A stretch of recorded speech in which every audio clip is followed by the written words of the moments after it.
Welcome back, everyone. This is Mr. Storm, and this is part 2 of our number guessing game tutorial. In the first game, or in the first video, we created a number guessing game that allows you to check or guess a number, and it will tell you if you've guessed too low, or too high, or just right. And so now we are going to make some changes to that to make it a little bit better. First thing we want to do, well, here's a list of some of the things that we're going to do in this video. First of all, it's kind of not fun because we have an unlimited number of guesses, and we don't want that. We want a certain amount of guesses before you lose the game. And so we're gonna create a variable that stores a specific number, and when we reach that number, the game will be over. We also want to show them how many guesses they have left. Okay. We also want to let's see. We'll stick with that first. So the way to implement that is we're going to want to create a few new variables. Right? So if we keep our variables together in our code, it'll make things a little bit easier to understand later. So I'm just going to create a couple new variables. First one is guesses remaining. Okay, and guesses remaining is going to allow us to set a threshold. We don't want them to guess any higher than 10, right? So we want to give them 10 guesses. We're also going to create a variable called guesses made, so we can see how many guesses they've actually made and compare that with our guesses remaining. And then the final variable we're going to create is called game state, which I'm going to explain a little bit later. It's a little bit easier to explain as we get into it. So let's focus on checking whether or not guesses remaining is higher than guesses made, or guesses made is higher than guesses remaining. Let's focus on that, and then we'll talk about game state after. So first of all, that's all we have to do up here. This is considered the main portion of our code. So the main portion is usually where you initialize or create and initialize some global variables. These are global because they can be used in any functions that we have on the page. And then essentially the way the JavaScript is going to compile is once it hits this script tag, it's going to start running these lines of code. That's a comment. It's going to ignore it, run that, run that, run that, run that, keep going down. And then when it gets down here, it's going to stop. When it gets to function definitions, it doesn't try to run those without being told to do so. So it's going to run this, and then it's going to stop. And until we hit this click handler button, or until we run this click handler event by clicking the button on the screen, this stuff isn't going to run, right? So we want these variables to be declared first, because we want to be able to use them in all of our different functions. So anyway, just make sure you kind of get that, because there are some times when we're going to want to put things in functions, sometimes we're going to want to put things outside of functions, and there's a reason for doing both. All right, let's go down to this play game function here, and let's start changing the way the game works. Okay, we have our simple if else going on, but we want to be a little bit more complicated. So first of all, we need to get a reference to the guesses remaining. We need to figure out how many guesses are remaining for this turn of the game. So guesses remaining is going to be guesses remaining minus 1, because this is a turn and they've just used a turn, so they're going to lose a guess. So we want to remove 1 from their guesses remaining. Now we could type it out like that, or we can just do this. Guesses remaining minus minus, meaning it's going to remove 1 from guesses remaining. So it's up to you however you want to do it. And the next thing we want to do is we want to add 1 to the guesses made. Okay? And so guesses made can be guesses made plus 1, or we could do it like this, guesses made plus plus, which means it will increase the value of guesses made. Okay, so now we have guesses remaining going down, guesses made going up every time we hit that button. And the next thing we want to do is we want to talk about our game state. Game state is essentially just going to tell the user what state their game is for this turn. And the way we do this for this game is pretty simple. All we do is we just tell them how many guesses they have remaining. And how many guesses that they've made, right? So we want to output a string to the screen that says guess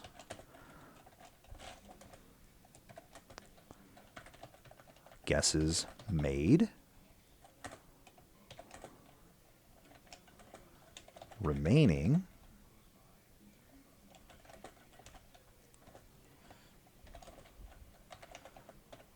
guesses remaining. Okay, so all we've basically done is we've said I want to output the word guess, right?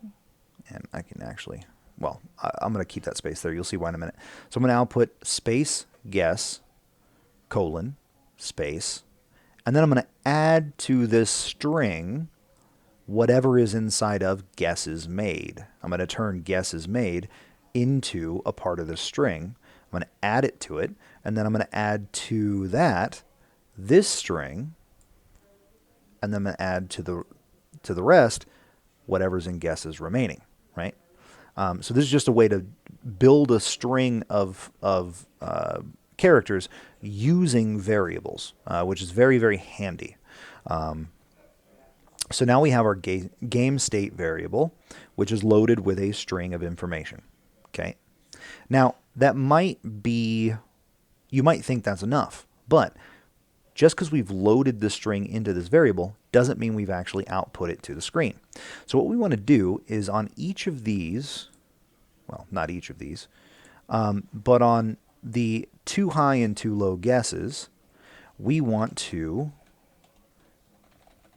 add to the string the game state variable, which means this string will then get added to the end of this string, right? And we're going to do the same thing down here so that this string also gets added to this string, right? And now we should be pretty much done. That should be it for this. So what we want to do, let's save it and let's see how it works. Make sure I didn't screw anything up, which happens often. So I'm going to refresh the page. I'm thinking of a number between 0 and 99. So I'm going to try 23. Guess. That's too low. Guess 1, remaining 9. Uh-oh. Maybe it's 24. Ooh, it's too low. Maybe it's 99. It's too high. So notice my guesses are going up and my remaining is going down, right? So I've guessed 3 times. I have 7 remaining guesses left, right?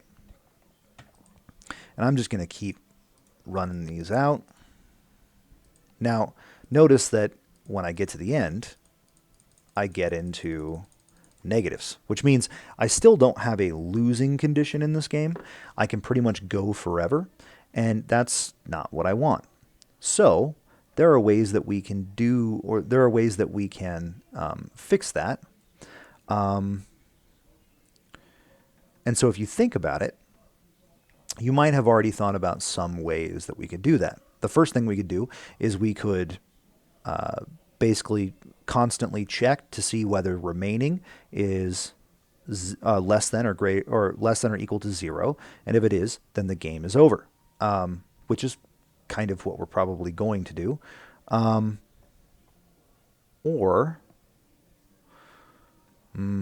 Let's do it this way.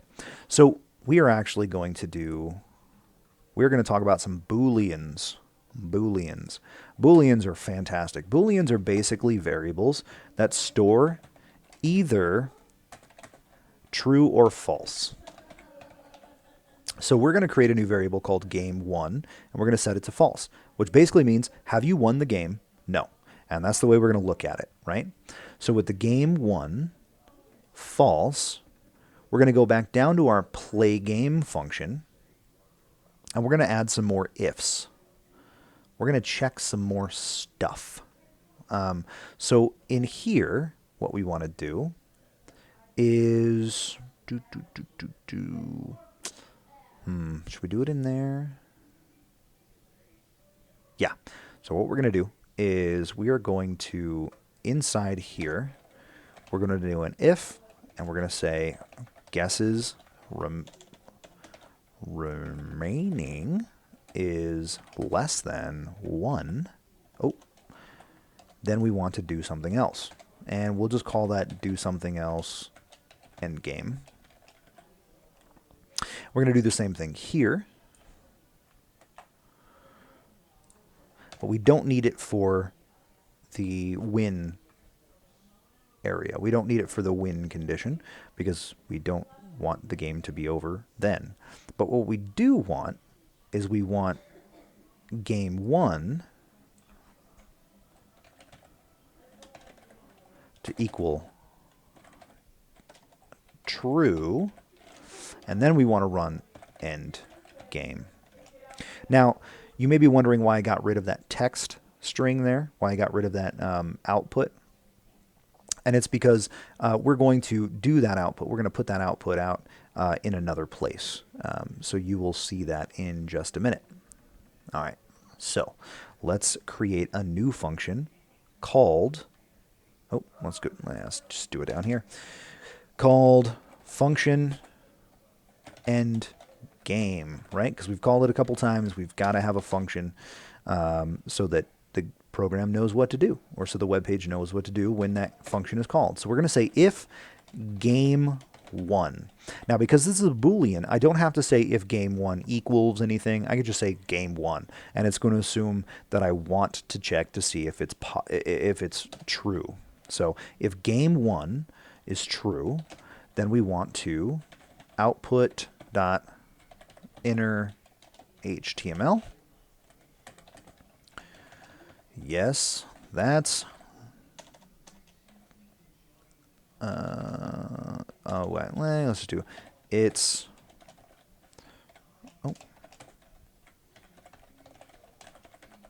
mystery number,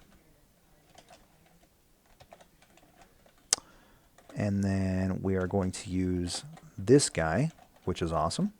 It is a break line.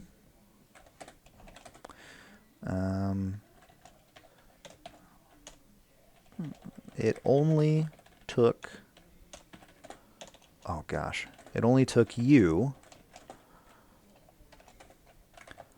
guesses made plus guesses. All right, so that's kind of a long one. Let me break it up here so that you guys can see. Actually, I'll break it up there. All right, so what this says basically is we're going to output a string that says, yes, it's 50, exclamation point. We're going to hit new line, and then it only took you and the amount of guesses that you've made, right? So that's all we want. So if the game won when the end game function is called, then it's going to say, yay, you won the game. Else means they ran out of turns. So we're going to do another string basically saying the opposite of this. So we'll say no more guesses left.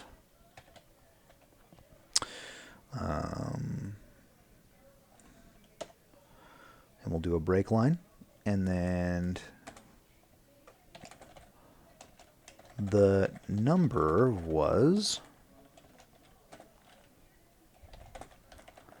mystery number, and just to make it look nice and neat at the end, we're going to put a period. Okay, and this we don't need. We'll get rid of that. So basically this just says no more guesses left. The number was 50, right? So let's save it and let's run that. Make sure we actually can win our game and lose our game. So we'll refresh our browser. Think of a number between 0 and 99. Well, let's see. Nope, nope, nope, nope, nope, nope, nope, nope. Okay, now next time I click this, it should run the end game function. All right, so no more guesses left. Number was 50. Now notice I can keep clicking this button all I want. It's not going to do anything because we haven't told it to keep looking for these button clicks in this function, right? The page is basically dead at this point. I can refresh it and then guess my actual number. Yes, it's 50. It only took you one guess. So there we go. So the game works. You can win and you can lose. In the next video, we will make it even better. I know you're thinking that there's no way we can make this game more exciting and more interesting than it is, but we will. So I will see you in the next video, and thanks for watching. Bye.